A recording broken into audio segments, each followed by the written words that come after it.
In the sprawling estates of the Hudson Valley during America's Gilded Age, where old money flowed like champagne and social hierarchies stood as rigid as marble columns, a desperate young heir would soon discover that the most dangerous gamble wasn't with his fortune, but with his heart.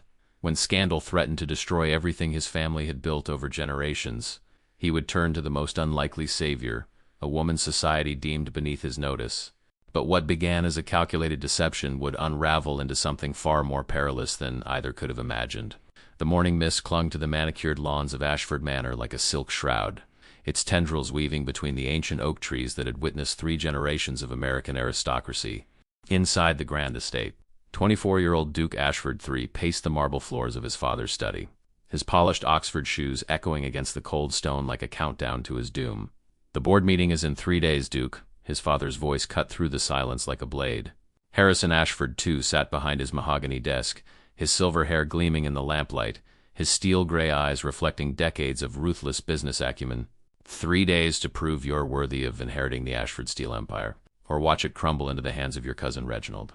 Duke's jaw tightened as he stared out the tall windows at the Hudson River below. The family's steel mills dotted the distant shoreline like sleeping giants, their smokestacks reaching toward the gray October sky of 1895. Everything his great-grandfather had built from nothing, everything that bore the Ashford name hung in the balance because of one catastrophic mistake. "The scandal with Victoria Pemberton has made you a laughingstock among New York's finest families," his father continued, his voice growing colder with each word. "No respectable woman will consider marriage to you now, and without a wife to demonstrate your stability and moral character, the board will never approve your succession." The memory of that humiliating night 3 months ago still burned in Duke's chest. Victoria Pemberton, the golden-haired daughter of railroad magnate Charles Pemberton, had been his intended bride since childhood. Their engagement had been announced at the grandest ball of the social season, with 500 of New York's elite in attendance. But when Duke had discovered Victoria in a passionate embrace with his own business partner, Marcus Whitmore, in the conservatory, the confrontation that followed had become the scandal of the century. "I trusted Marcus with everything," Duke whispered, his breath fogging the window glass. "He was my closest friend, my business partner, and Victoria ... I thought she loved me." "Love," his father scoffed, rising from his chair with the authority of a man who had never known defeat. "Love is a luxury we cannot afford, son. Marriage is a business arrangement, a strategic alliance. Your romantic notions have nearly destroyed everything we've worked for." Duke turned from the window, his dark brown eyes meeting his father's steely gaze. At 6 feet tall, with broad shoulders and the refined features of old American aristocracy, Duke had always been considered one of New York's most eligible bachelors. His thick, dark hair was perfectly styled, his strong jawline clean-shaven in the fashion of the day, and his tailored morning coat emphasized his athletic build. But beneath his polished exterior lay a man whose faith in love and loyalty had been shattered like crystal against stone. "What would you have me do, father?" Duke asked, his voice heavy with resignation. "Every eligible woman in our social circle has heard the gossip. They whisper that I'm either a fool who couldn't keep his fiancée's affections, or a brute who drove her into another man's arms." Harrison Ashford walked to the massive portrait of Duke's great-grandfather that dominated one wall of the study. The painting depicted a stern man in worker's clothes, his hands blackened with coal dust, his eyes blazing with determination. "Your great-grandfather, Duke Ashford I, built this empire from nothing. He started as a common laborer in the Pennsylvania coal mines and died as one of the richest men in America. He understood that sometimes, to achieve greatness, one must be willing to take extraordinary risks. What are you suggesting?" His father turned back to him, a calculating gleam in his eyes. "Find a wife, Duke. Any wife. Someone respectable enough to satisfy the board's concerns about your character, but grateful enough for the elevation and status that she'll never question your authority or cause scandal." Duke felt a chill run down his spine. "You're talking about a marriage of pure convenience. A business transaction, exactly. And I believe I know just the type of woman who would serve our purposes perfectly." Harrison moved to his desk and pulled out a leather-bound folder. "Someone from a good family fallen on hard times. Someone beautiful enough to be presentable in society, but humble enough to be grateful for the opportunity. Someone who understands that this arrangement benefits both parties without the messy complications of romantic attachment." The weight of his father's words settled on Duke's shoulders like a lead cloak. He thought of the carefree days of his youth, when he had dreamed of finding a love like the poets wrote about, a partnership of minds and hearts that would last a lifetime. Those dreams now seemed as distant as childhood fairy tales. "And if I refuse?" Duke asked, though he already knew the answer. "Then Reginald inherits everything." and you'll spend the rest of your life watching him destroy what 3 generations of Ashfords built with their blood and sweat. Harrison's voice softened slightly, the only sign of the affection he held for his son. I know this isn't the life you imagined, Duke, but sometimes we must sacrifice our personal desires for the greater good of our family legacy. Duke walked to the window again, watching as a group of workers made their way toward the mills in the distance. Their simple clothes and purposeful stride reminded him of his great-grandfather's humble beginnings. Perhaps his father was right. Perhaps love was indeed a luxury he couldn't afford. How long do I have to find this suitable wife? He asked, finally. The board meeting is Monday. Today is Friday. You have the weekend to make your choice and present her to society at the Vanderbilt ball on Sunday evening. Harrison closed the folder with a decisive snap. After that, there will be no more chances. As Duke left his father's study, his mind raced with the impossible task before him. Where could he possibly find a woman willing to enter into such an arrangement on such short notice? Someone respectable but desperate, beautiful but humble, intelligent enough to navigate high society but grateful enough never to challenge his authority. The grandfather clock in the hallway chimed 11 times, each note echoing through the vast mansion like a death knell. Duke had less than 60 hours to find a wife and save his family's empire. But as he walked through the opulent halls of Ashford Manor, surrounded by portraits of his ancestors and the weight of their expectations, one question haunted him above all others. In saving his family's legacy, would he be destroying any chance of ever finding true happiness? The autumn rain drummed against the windows of Duke's private carriage as it rolled through the cobblestone streets of lower Manhattan. Each wheel turn taking him further from the gilded world of Fifth Avenue and deeper into the working-class neighborhoods where desperation and hope walked hand in hand. He had spent Friday evening and all of Saturday morning visiting the homes of impoverished but respectable families. Armed with his father's carefully researched list of potential candidates, the results had been nothing short of disastrous. Miss Catherine O'Brien, daughter of a fallen Irish merchant, had taken one look at Duke's proposal and slapped him across the face before ordering him from her family's modest brownstone. I may be poor, Your Grace, she had declared with fire in her green eyes, but I'm not for sale like a prize heifer at market. Miss Sarah Whitman, whose father had lost his textile fortune in the Panic of 1893, had listened to his offer with growing horror before bursting into tears. You want me to pretend to love you for money? She had sobbed. What kind of monster do you think I am?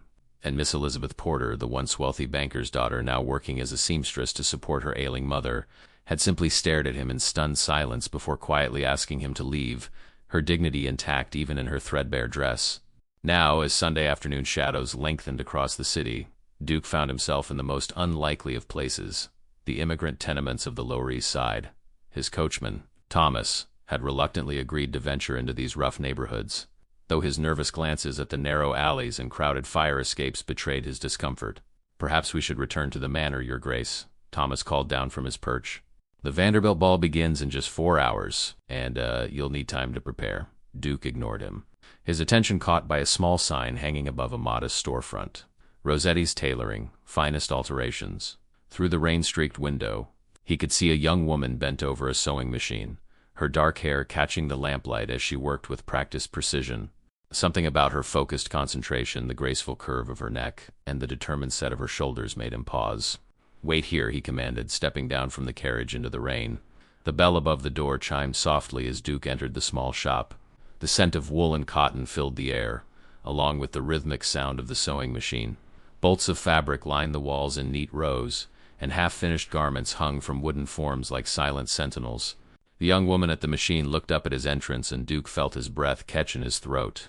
She was perhaps 22 years old, with olive skin that spoke of Mediterranean heritage and dark brown eyes that held both intelligence and wariness. Her black hair was pulled back in a simple but elegant style, and despite her plain brown dress and work-worn hands, she possessed a natural beauty that needed no enhancement from jewels or silk. When she stood to greet him, her movements held a grace that would have been envied in the finest ballrooms of New York. "Good afternoon, sir," she said, her voice carrying a slight Italian accent that made each word sound like music. "I am Isabella Rossetti. How may I help you?"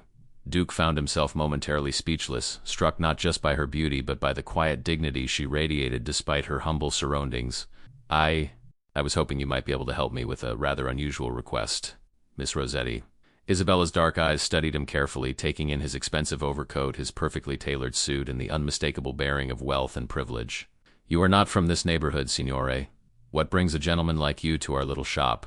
"My name is Duke Ashford," he began, then paused as he saw recognition flicker in her eyes.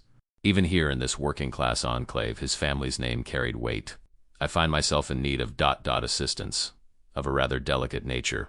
Isabella gestured to a small chair beside her workbench. Please sit. You look troubled. Her natural compassion seemed to override her caution, and Duke felt something loosen in his chest at her gentle tone. As he sat down, Duke noticed the careful mending in Isabella's dress, the way she had skillfully disguised worn patches with decorative embroidery. Her hands, though calloused from work, were clean and graceful, and a small silver cross hung at her throat, the only jewelry she wore. Miss Rossetti, Duke began, his voice heavy with the weight of his desperation. I need a wife, tonight.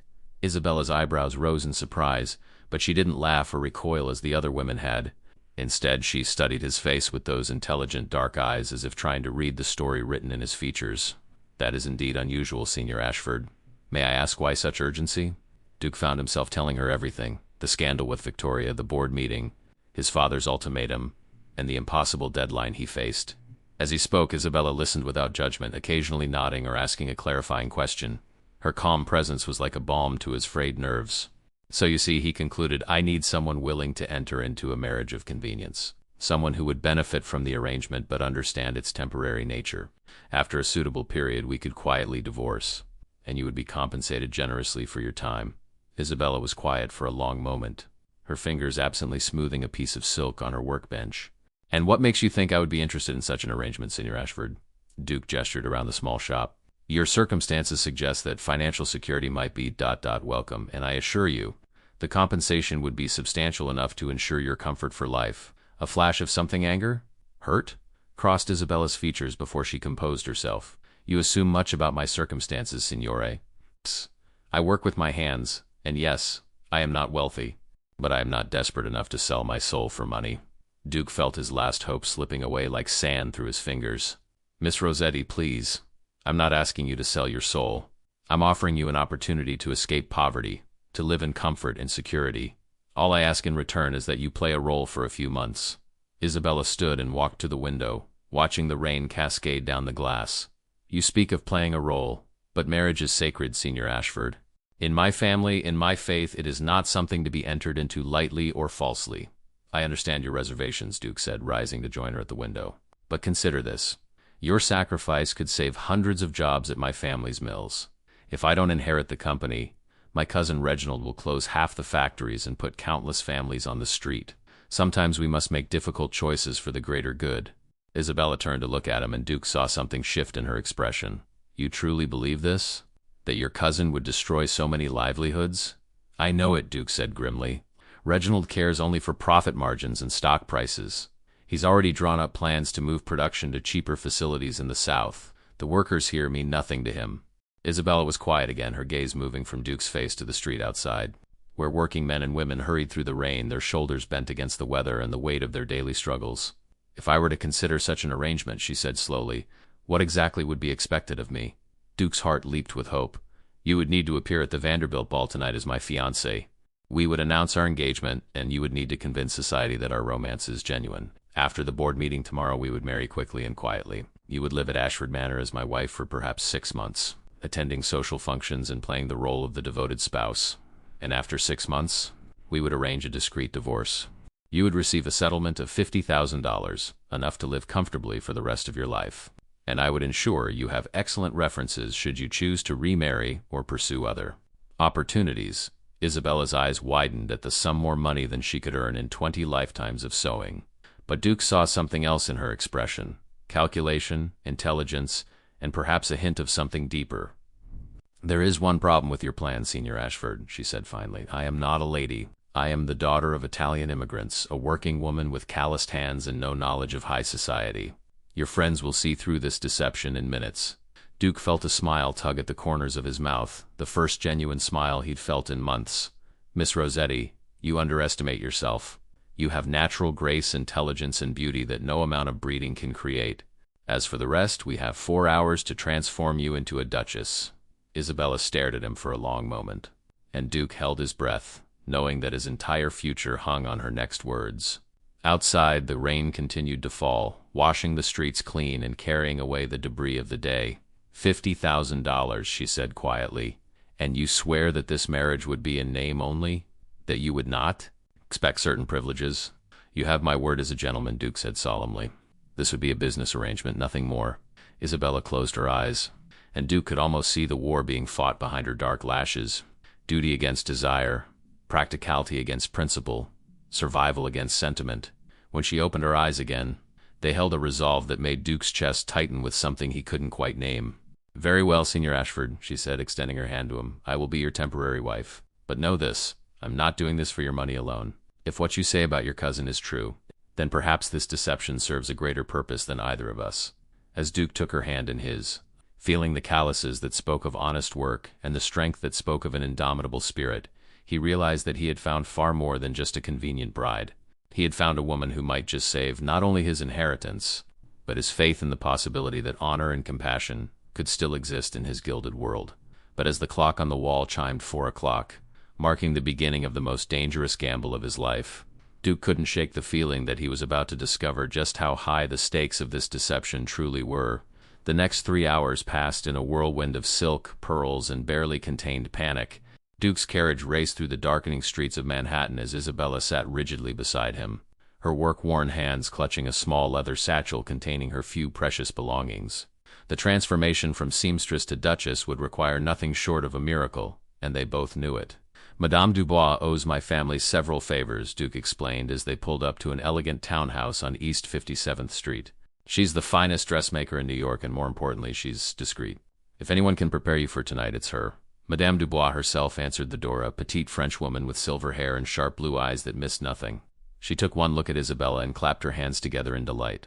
Mon Dieu, such natural beauty, such perfect proportions, she exclaimed in heavily accented English. Duke, you've brought me a diamond in the rough, non. Come, we have much work to do. What followed was a transformation that bordered on the magical. Madame Dubois and her team of seamstresses descended upon Isabella like fairy godmothers, their skilled hands working with practiced efficiency. A gown of midnight blue silk was altered to fit Isabella's figure perfectly, its elegant lines emphasizing her natural grace while the rich color brought out the warmth in her dark eyes. While the dress was being fitted, Duke found himself pacing the salon, stealing glances at Isabella as she stood patiently on the fitting platform. Even in her simple undergarments and with her hair still in its working-class style, she possessed a dignity that many society ladies spent fortunes trying to achieve. Your story, Duke said suddenly, causing Isabella to look up from where Madame Dubois was pinning the hem. We need to establish your background. Society will ask questions. Isabella nodded thoughtfully. My father, Antonio Rossetti, came from Florence. He was from a noble family that lost their fortune in the Italian unification wars. My mother, Maria, was the daughter of a silk merchant. They came to America seeking a new life. Duke felt a spark of admiration at her quick thinking. Perfect. That explains your natural grace and your knowledge of fine fabrics. You've been living quietly, helping your family's business, which is why society hasn't encountered you before. And how did we meet? Isabella asked, wincing slightly as a pin pricked her skin. At a charity event for Italian immigrants, Duke improvised. You were there representing your community, and I was immediately struck by your intelligence and compassion. We've been conducting a discreet courtship for the past 2 months. Madame Dubois stepped back to admire her work. Magnifique. Now for the hair and jewels. The next hour was spent transforming Isabella's simple hairstyle into an elaborate creation worthy of a duchess. Her dark hair was swept up in an intricate arrangement of curls and braids, with small pearl pins catching the lamplight like stars. Diamond earrings, borrowed from Madame Dubois's private collections, sparkled at her ears, and a delicate sapphire necklace graced her throat. When Isabella finally stood before the full-length mirror, Duke felt his breath catch in his throat. The woman reflected back was undeniably the same person who had been bent over a sewing machine just hours before. Yet she had been transformed into someone who could grace any ballroom in the world. The midnight blue gown hugged her figure perfectly, the jewels complemented her dark beauty, and her natural poise had been enhanced rather than hidden. You look, Duke began, then found himself at a loss for words. Like a duchess? Isabella asked with a slight smile, though Duke could see the nervousness in her eyes. Like yourself, he said quietly. Only more so. Madame Dubois beamed with pride. Ah, but we are not finished yet. Final touch, the gloves and the fan. She produced long white gloves that reached past Isabella's elbows, effectively hiding her work-worn hands, and an elegant fan of ivory and lace. As they prepared to leave for the Vanderbilt ball, Duke pulled Isabella aside. Are you certain about this? Once we walk into that ballroom together, there will be no turning back. Society will scrutinize every word, every gesture, every breath you take. Isabella straightened her shoulders, and Duke saw a flash of the steel that had helped her survive in the tenements. I gave you my word, Senior Ashford. I do not break my promises, Duke, he corrected gently. If we're to be married, you should call me Duke. Duke, she repeated, testing the name on her tongue. And you must call me Isabella, not Miss Rossetti. The carriage ride to the Vanderbilt mansion was tense with anticipation. Duke coached Isabella on the names and relationships of the key society figures they would encounter, while she practiced the subtle art of fan language and the proper way to curtsy to various ranks of nobility. Remember, Duke said as they approached the imposing facade of the Vanderbilt Palace, you are not pretending to be someone else. You are simply allowing your natural nobility to shine through. The blood of Florentine aristocrats runs in your veins. Let that heritage guide you. The Vanderbilt mansion blazed with light, its windows glowing like jewels against the dark October night. Carriages lined the street, disgorging the cream of New York society in a parade of silk, diamonds, and barely concealed ambition. As Duke helped Isabella from their carriage, he felt her hand tremble slightly in his. Courage, he whispered. You are magnificent. The grand ballroom was a vision of Gilded Age excess. Crystal chandeliers cast rainbow prisms across the polished marble floor, while banks of hothouse flowers filled the air with their perfume. The city's most powerful families mingled beneath frescoed ceilings, their conversations a carefully orchestrated dance of politics, business, and social maneuvering. Duke felt every eye in the room turn toward them as they were announced. His Grace, Duke Ashford III, and Miss Isabella Rossetti. The whispers began immediately, its rippling through the crowd like wind through wheat. Duke could see the speculation in their faces, the barely concealed curiosity about this unknown woman who had captured the attention of one of New York's most eligible bachelors. Duke, darling. The voice belonged to Mrs. Caroline Astor, the undisputed queen of New York society. She approached them with the measured grace of a woman who had never doubted her own supremacy. How delightful to see you. And who is this enchanting creature? Mrs. Astor, Duke said with a bow. May I present Miss Isabella Rossetti? Isabella, this is Mrs. Caroline Astor. Isabella executed a perfect curtsy, her movements fluid and graceful. Mrs. Astor, it is an honor to meet you. I've heard so much about your charitable work with the Italian immigrant community. Mrs. Astor's eyebrows rose slightly clearly. She hadn't expected such polished speech from an unknown young woman.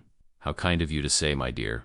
And how do you know our Duke? We met at a charity event for my community, Isabella replied smoothly. Duke was there representing his family's foundation, and I was struck by his genuine compassion for those less fortunate. Duke felt a surge of admiration for Isabella's quick thinking. She had not only answered the question, but had also subtly reminded Mrs. Astor of the Ashford family's philanthropic reputation. As the evening progressed, Duke watched in amazement as Isabella navigated the treacherous waters of high society with increasing confidence.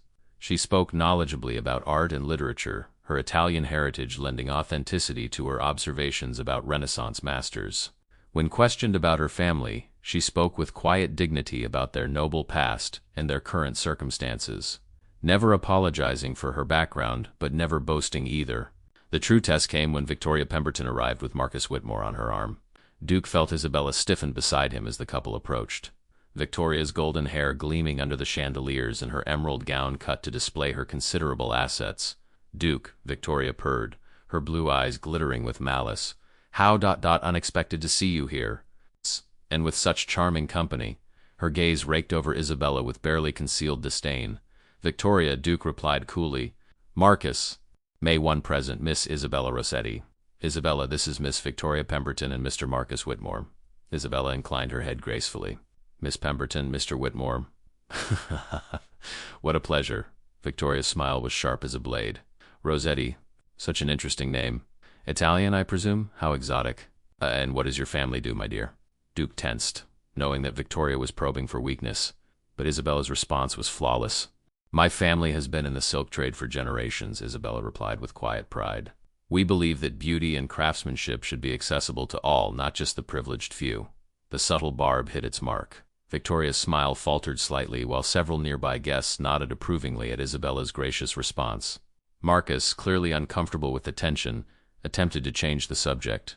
Duke, I hope there are no hard feelings between us. Business is business, after all.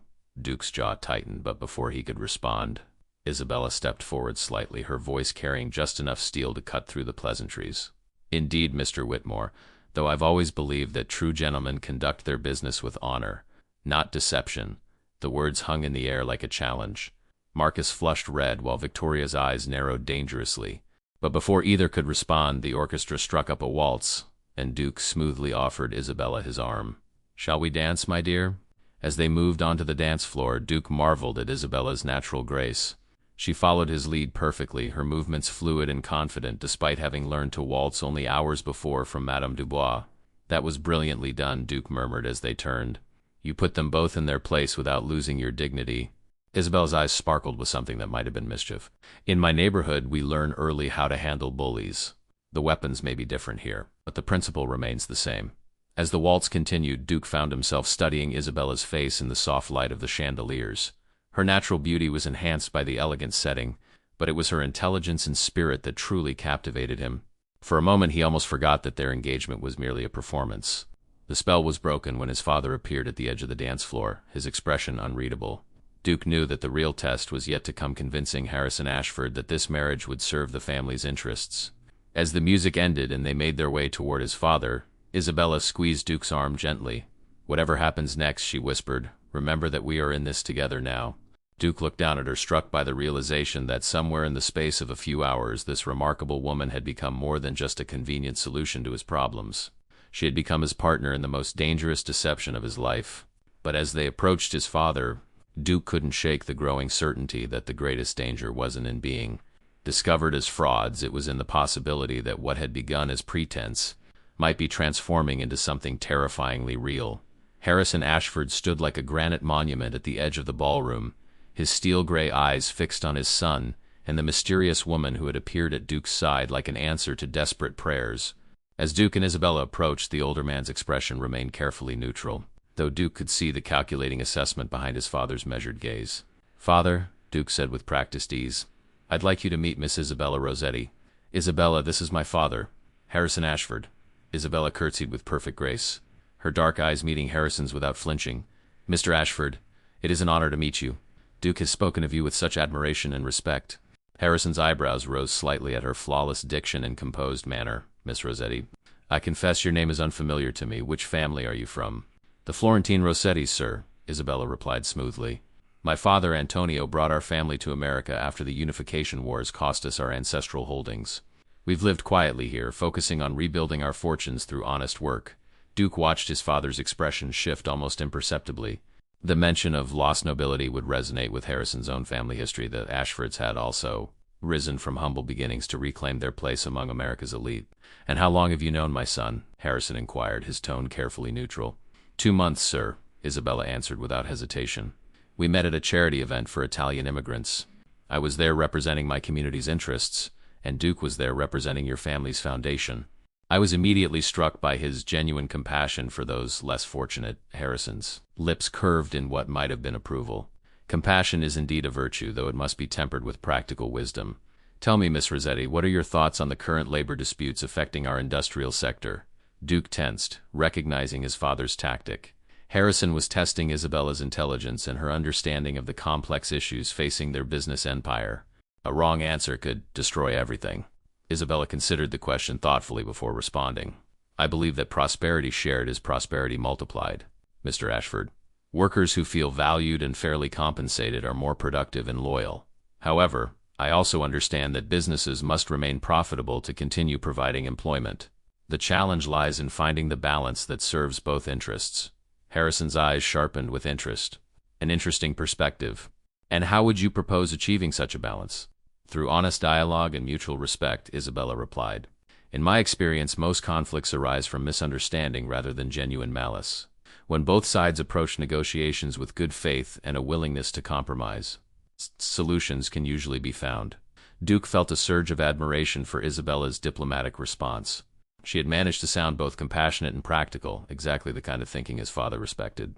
"Father," Duke interjected, sensing the moment was right, "I have something important to tell you. Isabella has agreed to become my wife." The words hung in the air like a thunderclap. Around them, the ballroom continued its glittering dance, but Duke felt as though time had stopped. Harrison's expression remained carefully controlled, though Duke caught a flicker of something surprise, relief, in his father's eyes. "Indeed," Harrison said slowly. "This is rather sudden, is it not?" Isabella stepped closer to Duke, her hand finding his arm in a gesture that appeared both natural and affectionate. "Perhaps by society's standards, Mr. Ashford. But when two hearts recognize their perfect match, why should they wait?" Duke and I have discovered that we share not only deep affection but also common values and goals for the future. And what goals might those be? Harrison asked, his tone growing warmer. To use our position and resources to make a positive difference in the world, Isabella replied. To build something lasting and meaningful, not just for ourselves but for future generations. Duke has shown me that true nobility lies not in titles or wealth but in service to others. Duke felt his chest tighten at her words. The way she spoke, with such conviction and sincerity, made him almost believe that their engagement was real. For a moment he found himself wishing it were. Harrison studied them both for a long moment, his businessman's instincts clearly evaluating every nuance of their interaction. When do you plan to marry? As soon as possible, Duke replied. We see no reason to delay when we're certain of our feelings. Tomorrow, Isabella added softly, her eyes never leaving Duke's face. We've already spoken to Reverend Matthews at St. Thomas's Church. A simple ceremony with just family present. Harrison's expression shifted to one of genuine surprise. Tomorrow? That is indeed precipitous, Father Duke said, his voice carrying a note of gentle reproach. Surely you of all people understand that when a man finds his perfect partner, he shouldn't hesitate to secure his happiness. Didn't you once tell me that great fortunes are built by those bold enough to seize opportunity when it presents itself? A slow smile spread across Harrison's weathered features. Indeed I did, my boy. Indeed I did. He turned to Isabella with something approaching warmth. Miss Rossetti, I believe you may be exactly what this family needs. Welcome to the Ashford clan. As Harrison excused himself to share the news with other family members, Duke felt a mixture of relief and trepidation. They had passed the first test, but the evening was far from over. The announcement of their engagement spread through the ballroom like wildfire. Duke and Isabella found themselves surrounded by well-wishers, curious socialites, and barely concealed gossips, all eager to learn more about the mysterious woman who had captured the heart of one of New York's most eligible bachelors. Mrs. Astor herself approached with a retinue of society's most influential ladies. My dear Isabella, she said with regal authority, you simply must tell us everything. How did Duke propose? Was it terribly romantic? Isabella's cheeks flushed becomingly as she glanced at Duke with what appeared to be genuine affection. It was perfect, Mrs. Astor. Duke took me to the conservatory at the Metropolitan Museum, surrounded by all those beautiful flowers. He said that he had found something more precious than any work of art, a woman who could be his partner in building a life of meaning and purpose. The ladies sighed collectively at the romantic tale, while Duke marveled at Isabella's ability to craft such a believable story on the spot. She had even managed to reference the conservatory's subtle reminder of the scandal with Victoria that had taken place in a similar setting, but now reframed as the site of Duke's redemption. And the ring? Asked Mrs. Vanderbilt, her sharp eyes noting the absence of an engagement ring on Isabella's finger. Duke felt a moment of panic, but Isabella smoothly covered the oversight. Duke wanted to have something special made, incorporating stones from both our family collections. It should be ready tomorrow morning, just in time for the ceremony. How wonderfully thoughtful, Mrs. Astor approved. A union of two noble houses, even if one has fallen on temporary difficulties. There's something quite romantic about it. As the evening progressed, Duke watched Isabella navigate the complex social dynamics with increasing confidence. She charmed the elderly dowagers with her respectful attention, impressed the younger ladies with her knowledge of fashion and art, and even managed to hold her own in political discussions with the gentlemen. The true test came when Reginald Ashford arrived, fashionably late, and clearly surprised by the news of Duke's engagement. Duke's cousin was a tall, thin man with pale eyes and a perpetually calculating expression. He had always resented Duke's position as heir to the family fortune, and Duke knew that Reginald would be looking for any weakness to exploit. Cousin Reginald said with false warmth, approaching Duke and Isabella near the refreshment table. What delightful news about your engagement. Though I must say it seems rather sudden. One might almost think it was prompted by external pressures. Duke felt Isabella stiffen slightly beside him, but her voice remained perfectly composed. Mr. Ashford, how kind of you to offer your congratulations. Though I must say I find it curious that you would question the timing of true love. Perhaps you've never experienced it yourself. Reginald's smile faltered at the gentle but pointed rebuke. Of course not, my dear. I simply meant that Duke has been through such a difficult time recently. The scandal with Miss Pemberton was quite devastating to the family reputation. Indeed it was, Isabella agreed calmly. But sometimes our greatest trials lead us to our greatest blessings. Duke's experience taught him to value genuine character over superficial charm. I consider myself fortunate that he learned to see beyond society's shallow judgments. Duke felt a surge of admiration for Isabella's skillful response. She had acknowledged the scandal while simultaneously reframing it as a positive development that led Duke to her. Reginald, clearly outmaneuvered, excused himself with barely concealed irritation. As the evening drew to a close, Duke and Isabella found themselves on the mansion's moonlit terrace, taking a moment to breathe away from the intense scrutiny of the ballroom. The October air was crisp and clean, carrying the scent of autumn leaves and the distant sound of carriage wheels on cobblestones. "You were magnificent tonight," Duke said quietly, his voice filled with genuine admiration. "I've never seen anyone handle society's sharks with such grace and intelligence." Isabella smiled, though Duke could see the exhaustion in her dark eyes. It wasn't so different from dealing with difficult customers at the shop. The weapons may be more subtle here, but the principles remain the same. Stay calm, stay dignified, and never let them see you sweat. Duke laughed softly, struck by her practical wisdom. "Tomorrow will be even more challenging. The wedding, the board meeting, the beginning of our arrangement." Isabella turned to face him fully, her expression serious in the moonlight. "Duke, I need you to understand something. What we're doing, this deception, it goes against everything I was taught about marriage and honesty. But I'm doing it because I believe you when you say it will help those workers and their families." "Isabella, let me finish," she said gently. "I'm doing this for them and for the $50,000 that will secure my family's future. But I need you to promise me something, anything. Promise me that when this is over, when we part ways, you'll remember that what we shared was real, even if the marriage wasn't. The respect, the partnership, the way we supported each other tonight, that was genuine." Duke felt something twist in his chest at her words. Looking at Isabella in the moonlight, her dark hair gleaming and her eyes reflecting the stars, he realized that somewhere in the space of a single evening, his feelings had begun to shift from gratitude to something far more dangerous. "I promise," he said softly, though even as he spoke the words, he wondered if he would be able to keep such a promise when the time came to let her go. As they prepared to return to the ballroom for their final farewells, Duke couldn't shake the feeling that the most challenging part of their deception wouldn't be convincing society that their marriage was real. It would be convincing themselves that it wasn't. The morning sun streamed through the stained glass windows of St. Thomas's Church, casting jeweled patterns of light across the marble floor where Duke Ashford stood waiting for his bride. The small sanctuary held only a handful of witnesses: his father, Madame Dubois, and a few carefully selected family friends who could be trusted to spread the news of the wedding throughout society's circles. Duke adjusted his mourning coat for the third time, his hands betraying the nervousness he fought to conceal. In just 2 hours, he would face the board of directors who held his family's legacy in their hands. But first, he had to marry a woman he had known for less than 24 hours, a woman who had already proven herself more remarkable than anyone he had ever encountered.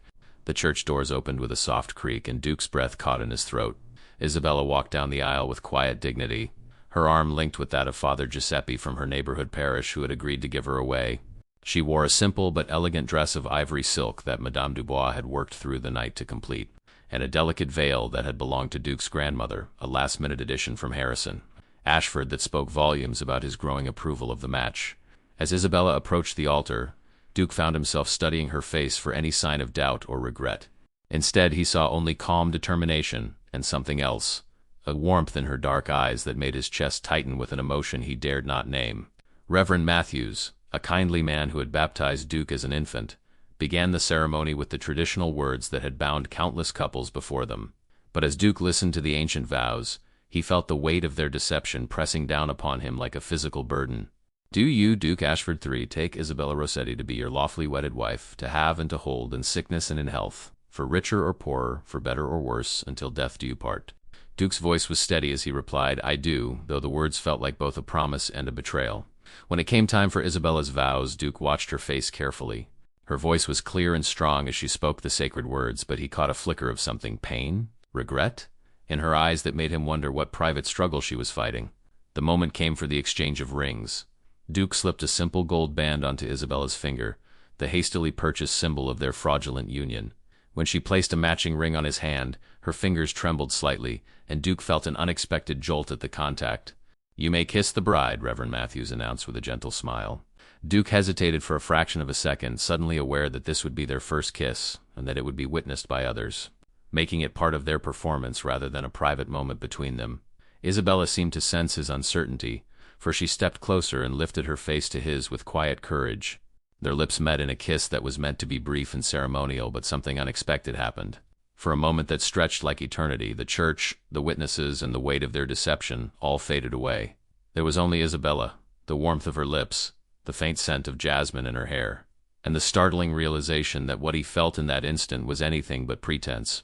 When they broke apart, Duke saw his own surprise reflected in Isabella's eyes. Whatever had just passed between them had been real, and they both knew it. "Ladies and gentlemen," Reverend Matthews announced, "I present to you Mr. and Mrs. Duke Ashford."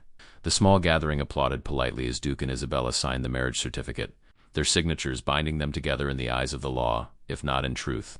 Harrison Ashford approached them with what appeared to be genuine warmth, kissing Isabella's cheek and clasping Duke's shoulder with paternal pride. "Welcome to the family, my dear," he said to Isabella. "I have a feeling you're going to be exactly what Duke needs."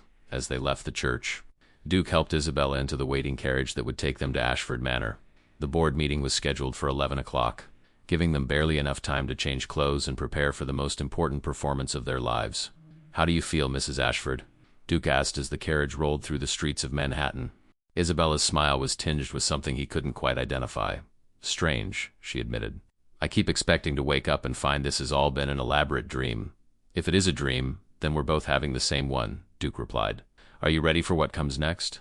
Isabella straightened her shoulders in the gesture Duke was beginning to recognize as her way of gathering courage. "The board meeting?" "Yes, I think so. You've prepared me well."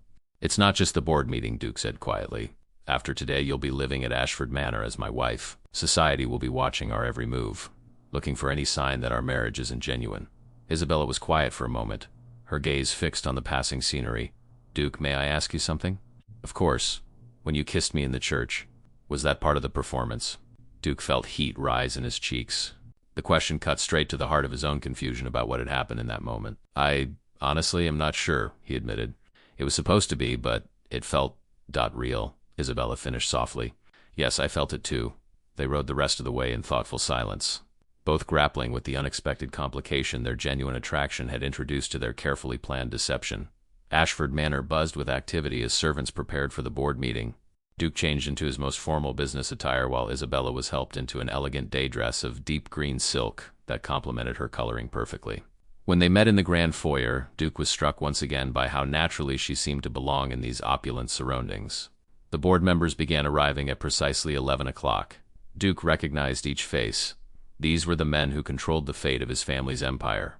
There was Jonathan Whitmore, Marcus's father and the largest shareholder outside the Ashford family. Samuel Morrison, the steel industry veteran whose opinion carried enormous weight. Charles Pemberton, Victoria's father, whose railroad contracts were crucial to the company's success. And finally, Reginald Ashford, representing the family's minority shareholders and clearly hoping to see Duke fail. Harrison Ashford called the meeting to order in the manor's formal dining room, which had been converted into a boardroom for the occasion. Duke sat at his father's right hand with Isabella beside him, her presence both a comfort and a reminder of the stakes involved. "Gentlemen," Harrison began, "we are here today to address the question of succession. As you know, recent events have raised concerns about Duke's readiness to assume leadership of Ashford Steel. However, I believe those concerns have been thoroughly addressed." Jonathan Whitmore leaned forward, his expression skeptical. "Harrison, with all due respect, a hasty marriage hardly erases the scandal that has damaged our company's reputation. Our clients are questioning Duke's judgment and stability. Then perhaps they should meet my wife," Duke said calmly, rising to his feet. "Gentlemen, I'd like you to hear from Isabella herself about her vision for our company's future." Isabella stood gracefully, her composure absolute despite the weight of a dozen calculating gazes upon her.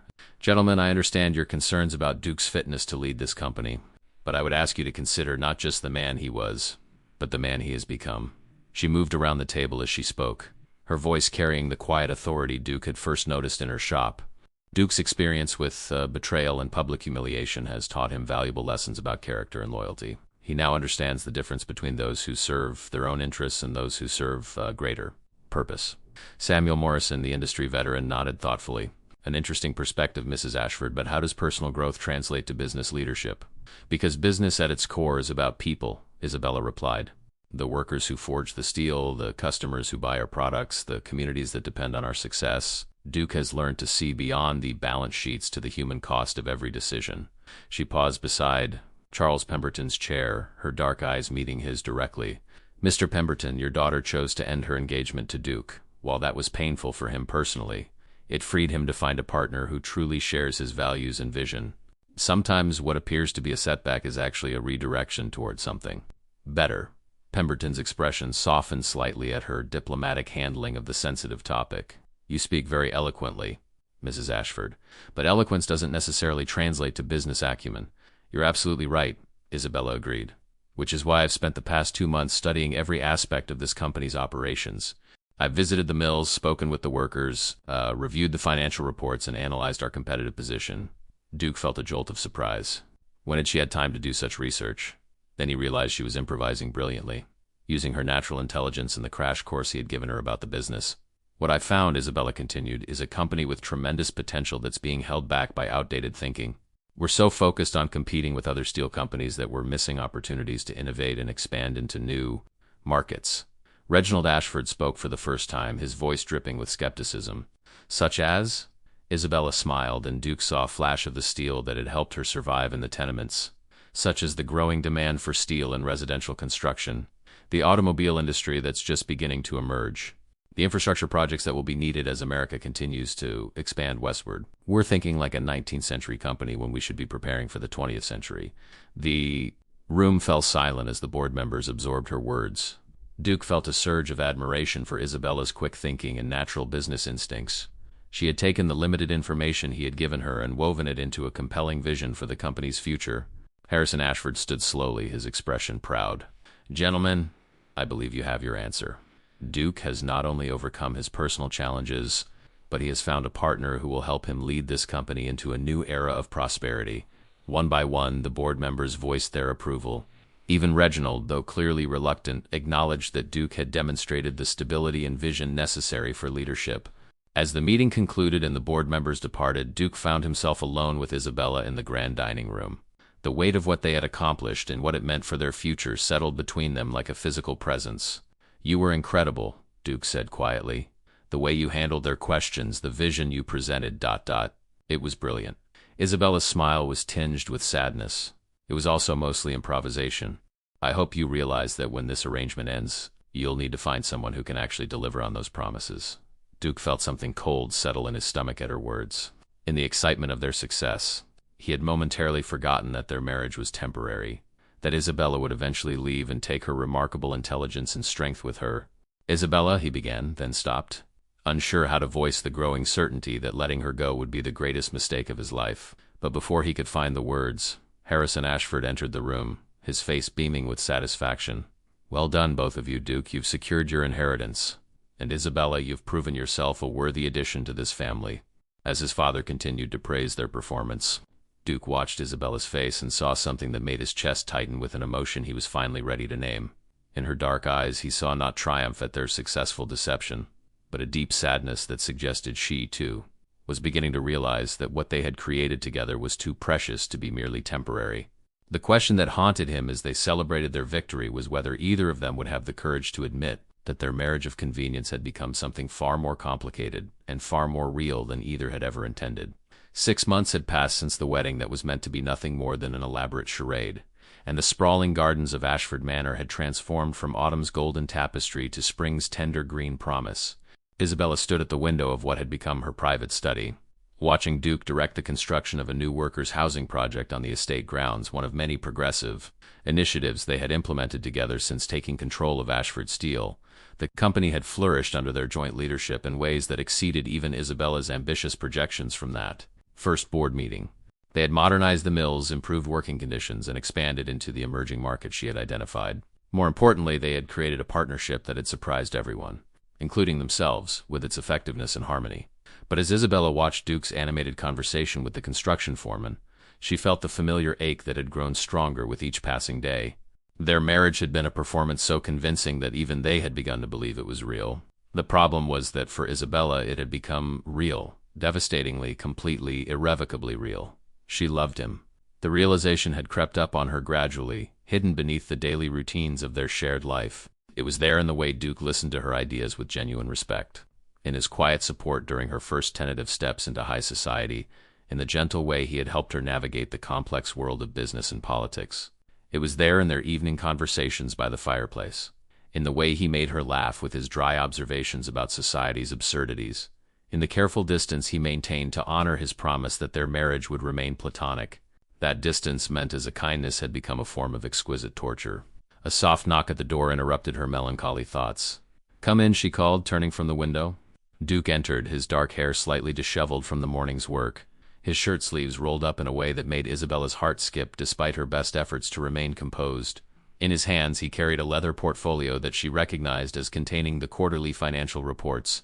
"The numbers are in," he said, his voice carrying a note of excitement. "Profits are up 30% from last year, and worker satisfaction has reached an all-time high. The board is calling our partnership a miracle." Isabella managed to smile, though it felt fragile as spun glass. "Hardly a miracle. Just good business sense and treating people with dignity." Duke set the portfolio on her desk and studied her face with the perceptive gaze that had learned to read her moods over their months together. "You seem troubled. Is something wrong?" "Everything," Isabella thought.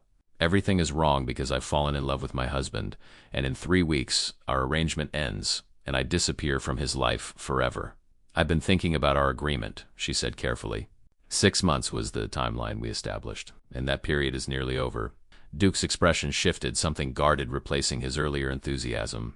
"Yes, I've been thinking about that as well." They stood in silence for a moment, the weight of unspoken words filling the space between them. Isabella had rehearsed this conversation countless times, but now that the moment had arrived, she found herself struggling to maintain the composure that had served her so well in their public performances. "I've been making arrangements," she continued, her voice steady despite the turmoil in her heart. "I found a small house in Boston where I can start fresh, far enough from New York that our paths won't cross accidentally." "Boston," Duke repeated, the words sounding hollow. "Yes." I thought, clean break would be best for both of us. Less complicated." Duke moved to the window where she had been standing, his hands clasped behind his back as he gazed out at the gardens they had planned together. "And the $50,000, you'll have everything you need to live comfortably." Isabella felt something twist painfully in her chest. Even now he was thinking of her welfare, ensuring she would be provided for. It was exactly the kind of thoughtfulness that had made her fall in love with him in the first place. "Yes," she whispered. "I'll be fine." Duke turned back to her, and Isabella was startled to see something raw and vulnerable in his dark eyes. "Isabella, I need to ask you something, and I need you to answer honestly." She nodded, not trusting her voice. "These past 6 months, have they been entirely performance for you? The way we work together, the conversations we share, the moments when we forget that anyone else exists, has all of that been pretense?" Isabella's heart hammered against her ribs. This was the question she had dreaded, the one that could shatter the careful walls she had built around her feelings. "Duke ... double quotes, please," he said quietly. "I need to know." Isabella closed her eyes, gathering the courage that had carried her through every challenge of her life. When she opened them again, she met his gaze directly. "No," she said simply. "It hasn't been pretense. Not for a long time." Duke's breath escaped in a rush, as if he had been holding it for months. "Thank God," he whispered. "I thought I was going mad." He crossed the room in 3 quick strides, stopping just close enough that Isabella could see the gold flecks in his brown eyes, could smell the familiar scent of his cologne mixed with the honest smell of work. "Isabella, I know this wasn't part of our agreement. I know I have no right to ask this of you, but I can't let you go to Boston. I can't let you disappear from my life, as if these months meant nothing." "Duke, you don't understand. I love you," he said, the words tumbling out with desperate honesty. "I love your intelligence, your strength, your compassion. I love the way you challenge me to be better than I ever thought I could be. I love the woman who stood up to society's sharks and made them respect her, who transformed a failing company into something we can both be proud of, who made me believe in the possibility of true partnership." Isabella felt tears spring to her eyes, tears she had been holding back for weeks. "You can't love me," she whispered. "I'm not who you think I am." "You're exactly who I think you are," Duke said fiercely. "You're the woman who saved my family's legacy, who taught me that real nobility has nothing to do with bloodlines and everything to do with character. You're the woman who made me understand that love isn't a weakness, it's the greatest strength we can possess." "But our agreement, damn our agreement," Duke said, his voice rough with emotion. "I'm not talking about extending a business arrangement, Isabella. I'm talking about making our marriage real. I'm talking about building a life together based on love, not convenience." Isabella stared at him, hardly daring to believe what she was hearing. "You want to stay married, really married?" "I want to wake up beside you every morning for the rest of my life," Duke said, reaching up to cup her face in his hands. "I want to build something beautiful and lasting with you. I want to love you the way you deserve to be loved. Completely, honestly. Forever." The tears Isabella had been fighting finally spilled over, tracking down her cheeks as she leaned into his touch. "I love you too," she whispered. "I've loved you for months, but I was so afraid." "Afraid of what?" "Afraid that you could never truly love someone like me. Afraid that when the novelty wore off, you'd remember that I'm just a seamstress from the tenements who got lucky." Duke's thumbs brushed away her tears with infinite gentleness. "You're not just anything, Isabella. You're everything. You're my partner, my equal, my heart." And if you'll really have me, not as part of some arrangement, but as your husband in every sense of the word, I promise to spend the rest of my life proving that to you. Isabella's answer came not in words, but in the way she rose on her tiptoes to meet his lips with her own. This kiss was nothing like the ceremonial peck they had shared at their wedding. This was a kiss that spoke of months of suppressed longing, of love finally acknowledged, of two hearts that had found their perfect match in the most unlikely of circumstances. When they finally broke apart, both breathing hard, Duke rested his forehead against hers. "So what do you say, Mrs. Ashford? Will you stay married to me?"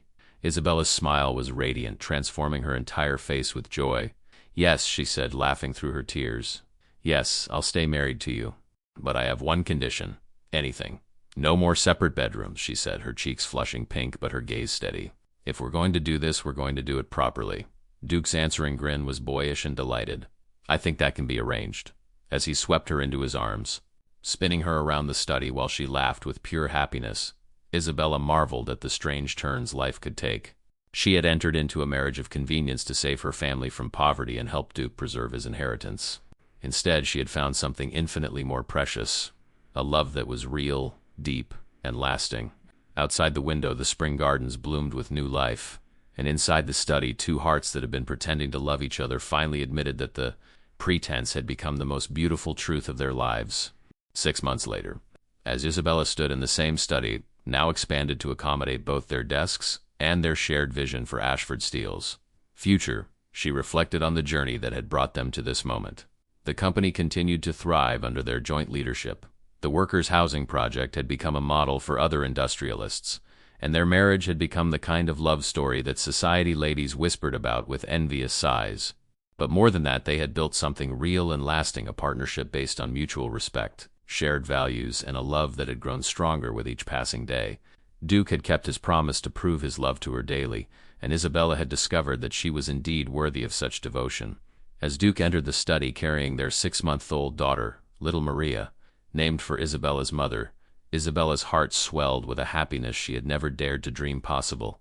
The seamstress from the tenements had indeed become a duchess, but more importantly, she had become exactly who she was meant to be, a woman loved completely for exactly who she was. The marriage that had begun as the most elaborate deception of their lives had become the most honest and beautiful truth they had ever known. What an incredible journey we've witnessed together, from a desperate Duke's impossible deadline to a seamstress's courageous leap of faith. This story reminds us that sometimes the most unexpected partnerships can bloom into the most beautiful love stories. Did Isabella and Duke's transformation from strangers to soulmates capture your heart? Were you rooting for them to discover that their pretend marriage had become gloriously real? I'd love to hear which moment in their story resonated most with you.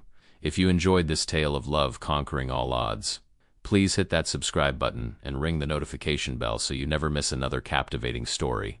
Your support means the world to me and helps me continue bringing you these emotional journeys through history's most romantic eras.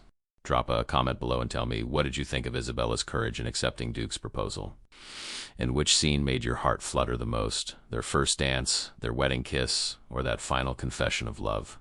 Don't forget to give this video a thumbs up if you believe that true love can bloom, even in the most unlikely circumstances. And share it with someone who loves a good historical romance with a happy ending. Until next time, remember that the greatest love stories often begin with the most impossible situations. Sometimes all it takes is courage, honesty, and the willingness to let your heart lead the way. See you in the next story.